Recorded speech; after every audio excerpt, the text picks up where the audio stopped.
Coach, my God, you continue to motivate and move people through so many questions because we all have them. We just don't know where to get answers. And you've got this courage to step through and say, hey, look, let's sit down and have a conversation. Let's just talk. Yeah, I mean, I think that it's pretty clear that the national media is incented by a lot of power and wealth to craft narratives that keep us from crossing lines and having conversations. And it's tearing us apart at the threads. And I don't know how we can lead and serve people that we don't understand. And I don't know how we can understand people if we can't sit down and talk. Well, it feels like the new acceptable is my assumption. Or here's the thing that I write about all the time. I'm guilty of writing the story before the event actually happens. And when the event is taking place, I have it all wrong, but I won't admit that I have it wrong. Yeah, I mean, that's that is a recipe for disaster. And unfortunately, it exists throughout our media, our social media, and even in our politics. And it's tearing us apart, which is exactly why I believe an army of normal folks is so important, because I don't care if you're black, white, Asian, Hispanic, gay, straight, male, female, Christian, Hindu, agnostic, Jewish. I don't care what you look like, how you think, how you vote, or who you love. If you do something for someone else in your community that's good, I can celebrate that. It crosses the boundaries. And if we have that community of people serving one another as a foundation, maybe we can start have conversations and grow from there. Listeners need to understand that when we talk about community, we're not just talking about the neighborhood. We need to talk about the community. If you've got a certain region of your town or your city, and I mean, work with that. Work with the people that make up that particular area. That's right. Find an area of need in your world. What I say often, Arrow, is when your passion and discipline, or your passion and talents, when your abilities and your passion meet opportunity, is when amazing things can happen. And all we have to do is take stock and inventory of what we're passionate about and what we're good at, and then find opportunities of need in our community and plug that passion and discipline into that area of need, and amazing things can happen. And what if we had millions of people with that mindset across this country, a literal army of normal folks doing just that and serving for the right reasons? Not only could we fix a lot of sadness in and around our community, maybe we could create the foundation for a community of people of all different sizes, belief sets, and stripes and shapes that have now this commonality to grow from. I shared a quote on iHeartRadio this morning that I thought, wow, I hope people understand it. We can't guzzle a steaming hot cup of coffee. Why are we trying to devour life in a matter of minutes? And I think so many times that's where we make our biggest mistakes, because we want it all to be perfect right now, Coach, right now. You know, when I came up, when it was time to get home from school, we tried to get out of doing homework, or maybe did our homework first, but then everybody went out in the neighborhood and played kick the can or hide and go seek. And when you were at the dinner table, if a friend called you, you didn't answer the phone, or you said, I'll call you back once supper's over. And our days evolved, our news cycles evolved, our lives evolved. And now only 3 decades, 4 decades later, everything's instant text, Instagram, instant phone. How many times do you see families at a dinner table at a restaurant and they're all on their cell phones? Yep. They're not even engaged with each other. It's all about information and everything we want at our fingertips right now, with no evolution, where we don't get to enjoy the process of discovery. And I think that addiction to instant gratification, instant news, and instant everything tears away at our humanity. Mm-hmm. Yeah, I have myself in zones now where, and God, it's been a tough journey where I cannot go anywhere near my email or anywhere near the social media because I'm not going to get my job done because I'm going to spend all my time on that smartphone. You know, something that's really interesting. Pew Research did a deal, and I actually did an op-ed on this that was published, but briefly it was 90 or 8, some high percentage, 85% of respondents said that they know that all of the information they get from the national news media like CNN and Fox and CNBC and all of that, they know it's shaded. Yep. To one slant or another. They know that everything they see on social media is to be looked at through a pausing lens because they know most of it. Yet the same respondents, 80-something% said they spend about 3 hours to 3.5 hours a day enveloping themselves with the content. So we know the content's not right. We know the content's shaded. We know it's inaccurate, and we know it divides us.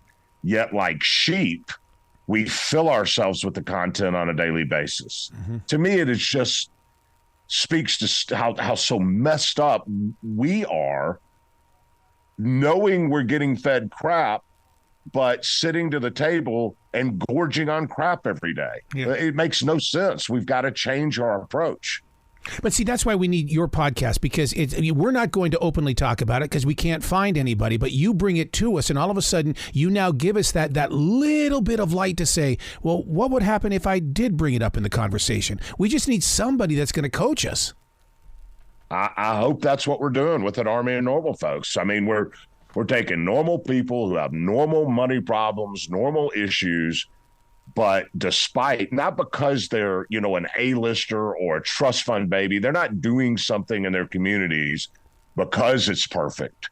No, I'm interviewing normal people who have kid problems and financial problems and relationship problems, and they're still doing amazing things in their community, not because they're wonderful people, but despite their normal people difficulties and affecting positive change. That's the beauty of an army of normal folks. Normal folks using their discipline and their passion and filling areas of need in their community. And can you imagine if we had millions of people across this country doing that work and celebrating one another, the conversations that we could have and the barriers and boundaries that could be broken down around that. Let's take that word normal, because I'm a word freak. I'd love to look things up, and I like to see if we're actually using those words correctly. Do we even know what normal is? Because I'm told every day from people, oh, I'm so depressed, I have no feelings. Wait a second. Numb is a feeling. So when it comes to normal, is it still just being a regular person without a Red Bull, without something inside of our body? Arrow, that is such a fair question. We actually, before launching, we've only been out 4.5 months, but we did a 1.5 years of work to get to our launch. Wow. And one of the arguments was, is normal the right word? Should we be an army of average folks? No. Should we be an army of regular citizen folks? And the reason we decided on normal is that's what came out of my mouth when I first said it. Mm-hmm, mm-hmm. And I just off the cuff said, in answer to an interview question, I said, honestly, when asked, what do we got to do to change our culture? I just said, it's always been kind of about we the people. And I think it's just going to take an army of normal folks. Mm-hmm. And so with regard to the exact definition of normal and what normal is, because trust me, normal in Memphis, Tennessee, and normal in Los Angeles, and normal in Chicago, and normal in Seattle are all different realities. Mm-hmm. So I think normal should be looked at a lens as how it pertains to the way you view yourself. I would buy a T-shirt in a heartbeat that said, act your normal. And because, that first of all, that's a conversation starter, but just be normal. And I believe in the theory that, because I did a project back in 2002 that was called They Think I'm Weird, So I Proved It. I accepted being weird. We need to accept being normal. Yeah, and there's groups of people that one group would say they're weird and all the weird group think they're normal. So I think normal really is as it pertains to yourself. I think the point about an average of normal folks and the word normal, what an army of normal folks, what normal means is that you don't look in the mirror and you think of yourself somebody special because you're doing something good for somebody. Yeah. Just normal, just serving, just average, just, what can I do with my talents? That's normal. And so, again, I think normal is how you view yourself. We have another issue in this nation right now, and because I can look up your track record in a heartbeat and understand why we love and trust you as the coach. But there's a lot of coaches out there that kind of remind me of the false idol theory, and they're calling themselves coach, and they're getting people to follow them, and that scares me because I'm not finding credentials here to make them a coach. Well, that's a really good segue into the turkey person story. Nice. Because I think it speaks to exactly what you're talking about. We've got a billboard that went live on Monday in Times Square, New York City, that says, "Don't be a turkey person." And it invites people to go to turkeyperson.com. That is a 10-minute well-produced video clip on what a turkey person is and the dangers of being a turkey person.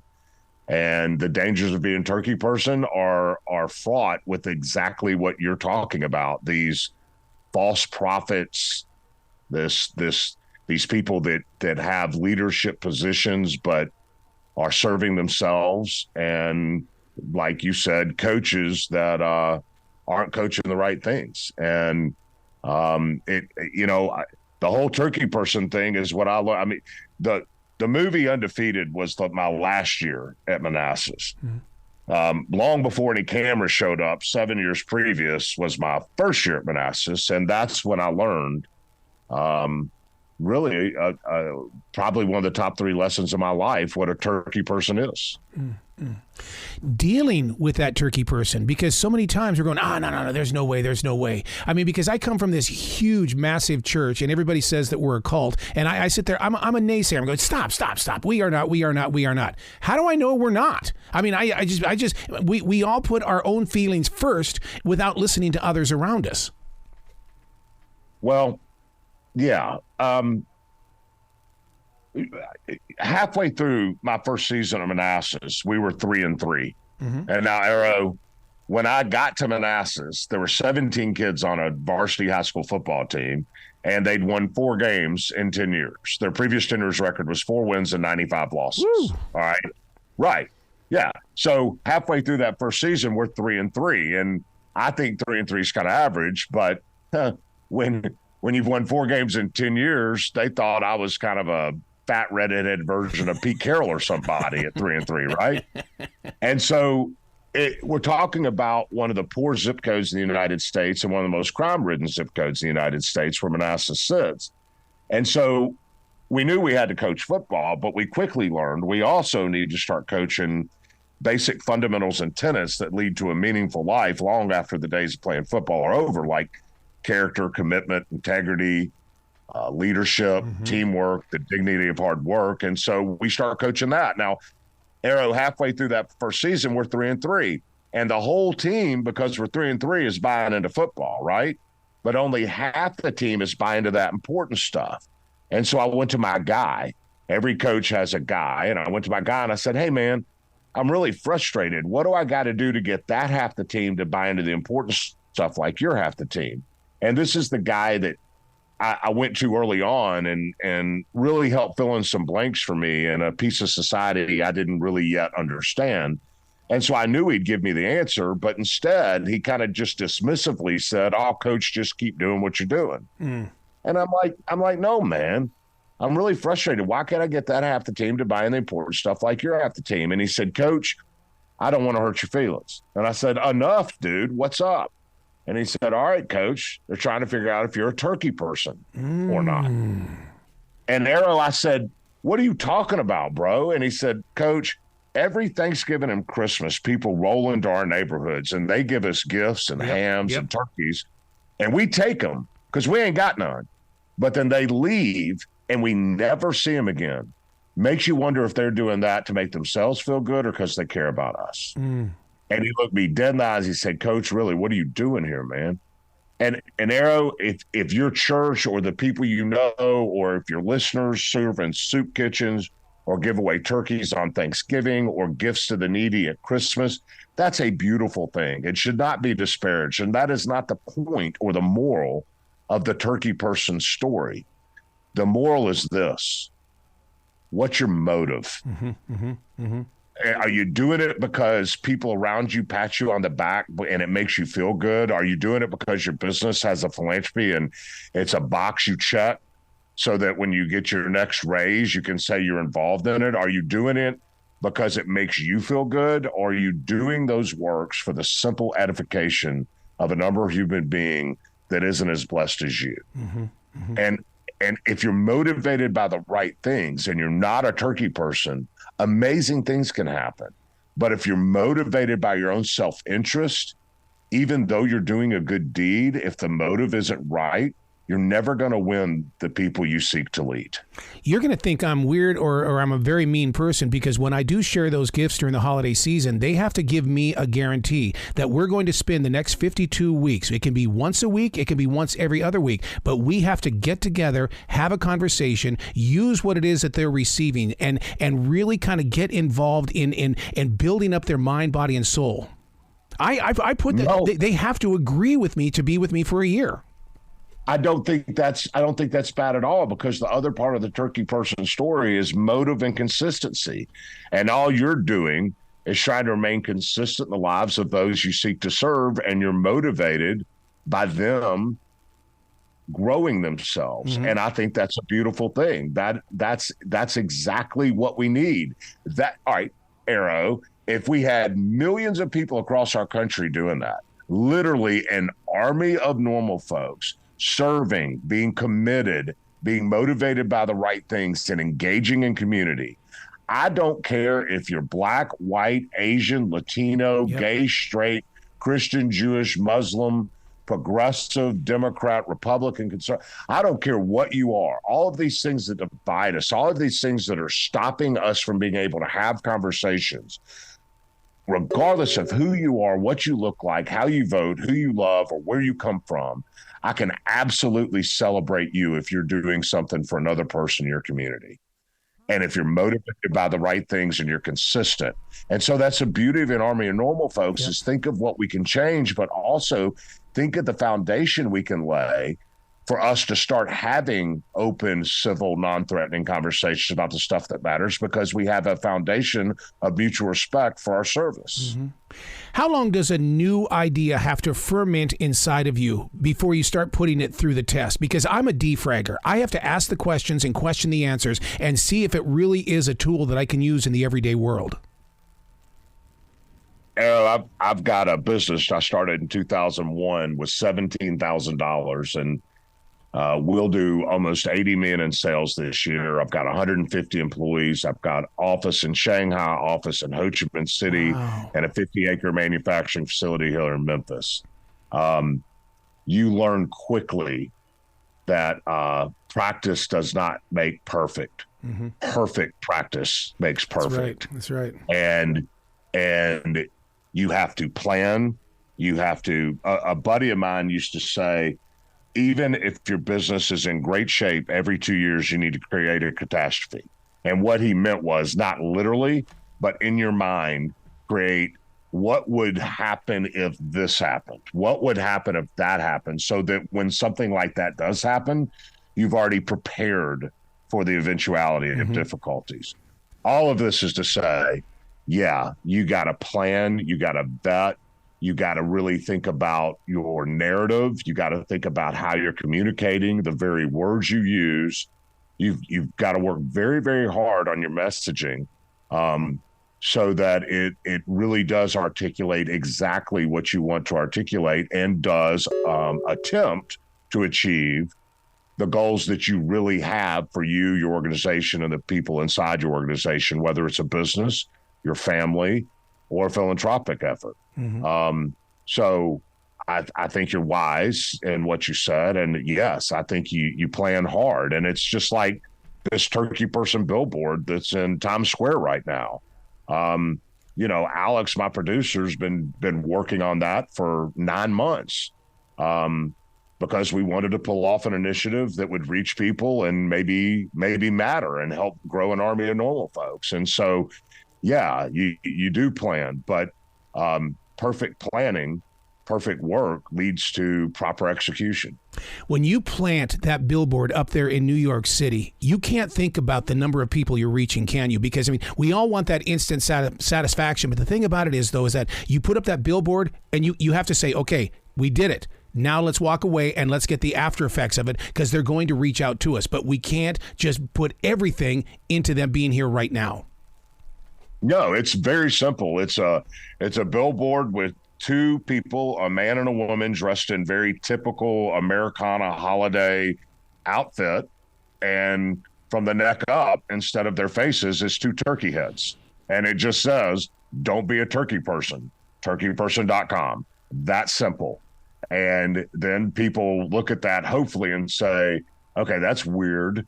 What is this turkeyperson.com? And they go to that and they see a 10-minute, really well-produced video explaining the story, going through it, that is then linked with an army of normal folks to get people to understand, oh, this is about service. This is about growing a community across our country of people serving.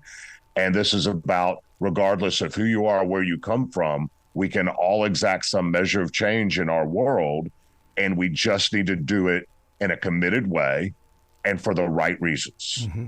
A couple of weeks ago, the president shared a quote that was very eye-opening. He said that the end of democracy is not found at the end of a barrel. It's in the silence. The silence. And so when I listen to your podcast, I'm going, the coach is not being silent. We need more people like the coach. Man, Arrow, I really appreciate that. I grew up believing in the mantra that I may vehemently disagree with every word that comes out of your mouth, but I will defend with my life your right to say it. Oh, wow. And I fear that my kids are growing up in a world that says I may vehemently disagree with what you say, and now I'm going to spend all my time trying to crush and cancel and mute you.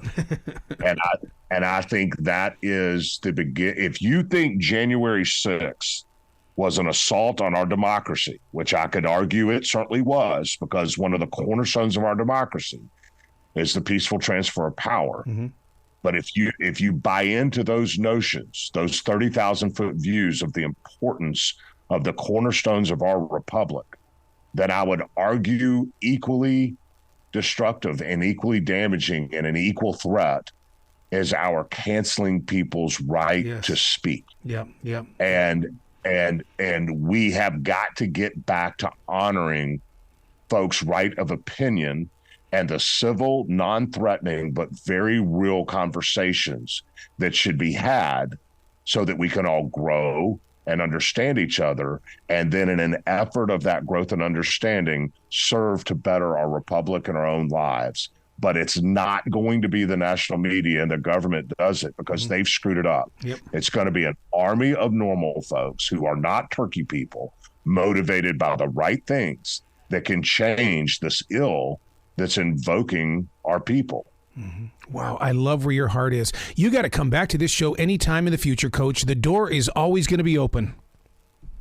Arrow, I can't thank you enough for having me, and God bless, and have a happy Thanksgiving. Don't be a turkey person. I'm not going to be a turkey person. My God, that's why I keep journals, so I don't become a grumpy old man or a turkey person. I don't want to be either one of those guys. I love it. You be brilliant, okay? Thanks, bro.